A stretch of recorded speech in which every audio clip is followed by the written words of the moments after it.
नमस्कार, मैं सूर्यकांत तिवारी एक व्यवसायी हूं तथा पिछले 20 वर्षों से कोल के साथ विभिन्न प्रकार के व्यवसाय करता आ रहा हूं। सामाजिक क्षेत्र से जुड़ा हुआ व्यक्ति हूं और अपने सामाजिक उत्तरदायित्व का निर्वहन करते हुए व्यवसाय करता आ रहा हूं। मैं व्यवसायिक जगत के अलावा सामाजिक राजनीतिक क्षेत्र से भी जुड़ा हुआ हूं।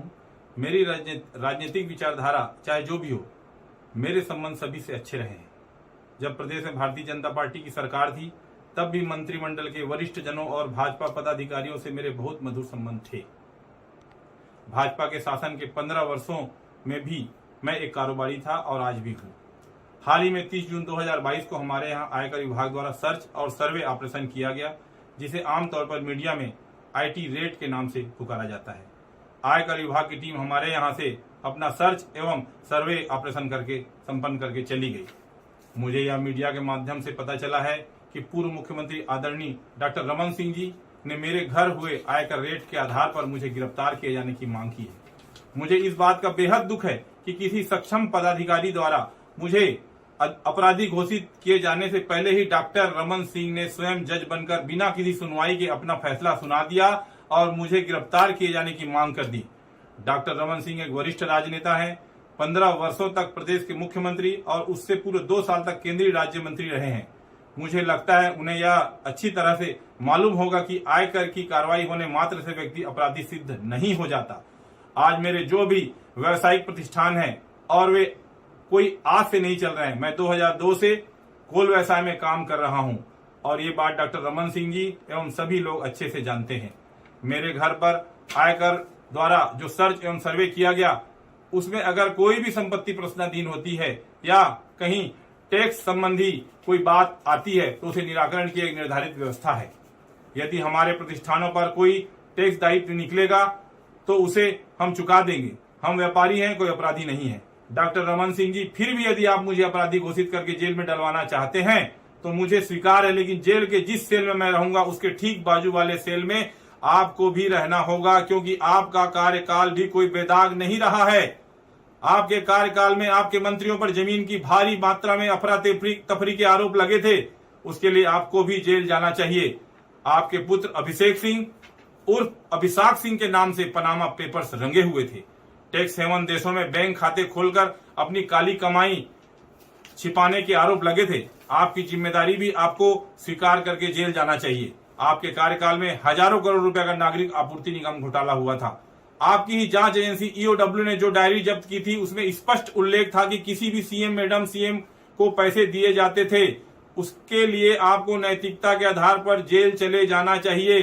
प्रदेश के बच्चे में चर्चा थी कि सीएम हाउस में बैठे आपके कुछ स्वजन प्रदेश में तबादला उद्योग चला रहे हैं और इतनी कमाई कर रहे थे कि घर पर आपको नोट गिनने की मशीन लगानी पड़ी थी। आपने अपने दामाद डॉक्टर पुनीत गुप्ता को दहेज में DK हॉस्पिटल दिया था, जिसने वहां मनमानी की, भारी भ्रष्टाचार के आरोप पर घिर गए थे। आपकी विभागीय मंत्री भी जिसके सामने नहीं चलती थी। ऐसे दामाद को फ्री हैंड देकर जनता के पैसों की लूट का अवसर आपने उसे दिया, उसके लिए आपको जेल जाना चाहिए। आप, आपके बेटे, आपकी धर्मपत्नी, आपके कुनबे के लोग, आपके मंत्रिमंडल के लोग, पार्टी के पदाधिकारी चिट फंड कंपनियों के ब्रांड एम्बेसडर बने हुए थे। उनके कार्यक्रम में जाते थे।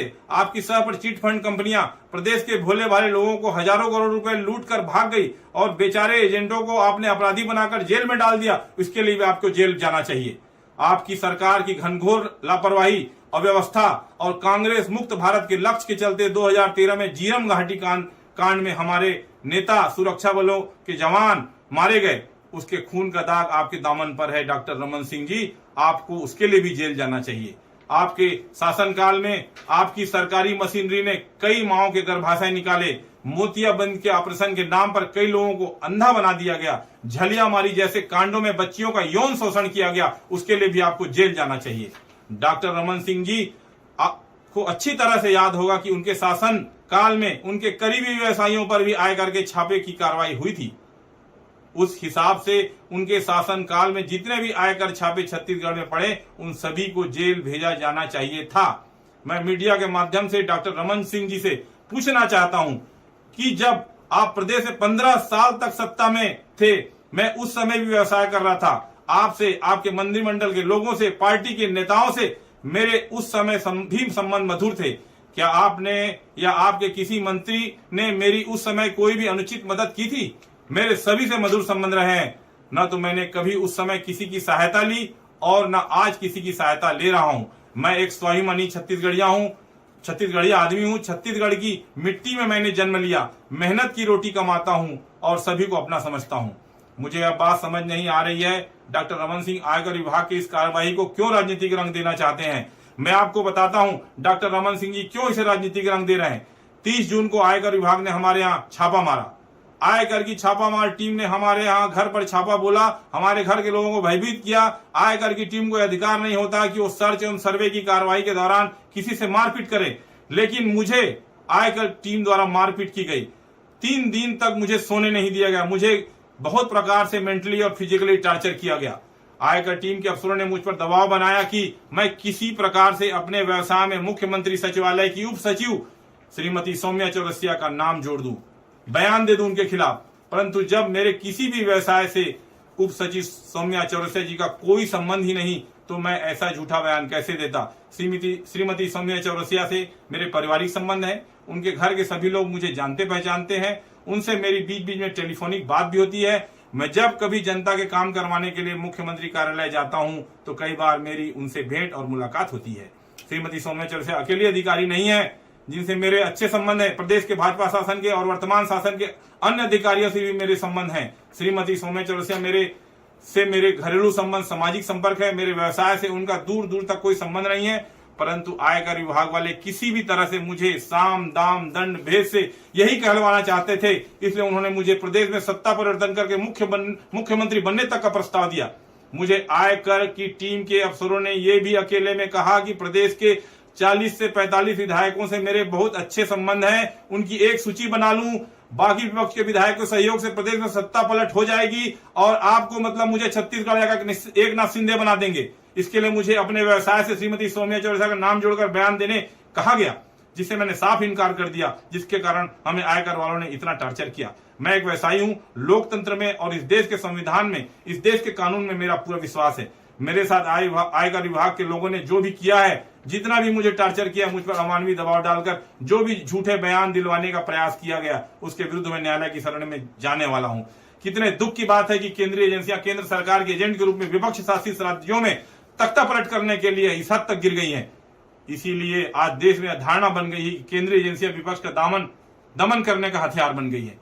केंद्रीय एजेंसी कार्रवाई करती है, डॉक्टर रमन सिंह या धर्म कौशिक जैसे बड़े लोग उसे राजनीतिक रंग देकर उसका लाभ उठाने का प्रयास करते हैं, जो कि उचित नहीं है। यदि किसी प्रकार के नियम कायदों को लेकर कोई चूक हुई है तो उसे सुधारा जा सकता है। उसके लिए एक राजनीतिक तमाशा खड़ा करने की कोई आवश्यकता नहीं है। यदि व्यापारी होना, कारोबार करना गुनाह है, यदि जीवन में उन्नति करना अपराध है, यदि नियम कायदों की चूक हो जाना अपराध है, तो मैं बेशक अपराधी हूं और मुझसे वैसा ही बर्ताव किया जाए जैसे एक अपराधी से किया जाता है। मुझे कोई आपत्ति नहीं है। जो भी कानूनी व्यवस्थाएं होंगी मैं उसको पूरा करूंगा, पूरा करता आया हूं। लेकिन कृपा करके मेरे घर पर पड़े आयकर छापों को राजनीतिक खेल मत बनाइए, उसे सियासी रंग मत दीजिए मुझ पर, या उपकार कीजिए। मेरे घर पर पड़े इन छापों को बढ़ा चढ़ाकर ना देखा जाए। इसे आयकर विभाग की कार्रवाई रहने दिया जाए। इसकी मनचाही व्याख्या मत कीजिए, मनचाहे अर्थ मत निकालिए। और मैं आज आप सभी के माध्यम से स्पष्ट कह रहा हूं कि यदि मेरे साथ, मेरे परिवार के साथ कोई अपघात होता है, किसी सदस्य के साथ कोई दुर्घटना होता है, तो उसके लिए केंद्रीय आयकर विभाग तथा प्रदेश भाजपा के वे नेता जिम्मेदार होंगे जो प्रदेश में सत्ता परिवर्तन के लिए मुझे बलि का बकरा बनाने की साजिश कर रहे हैं। मैं महात्मा गांधी के आदर्शों पर चलने वाला व्यक्ति हूं। मैं अन्याय के खिलाफ आखिरी सांस तक लड़ूंगा। मैं झूठ के खिलाफ अपने आखिरी दम तक संघर्ष करता रहूंगा। धन्यवाद। जय हिंद, जय छत्तीसगढ़, जय भारत।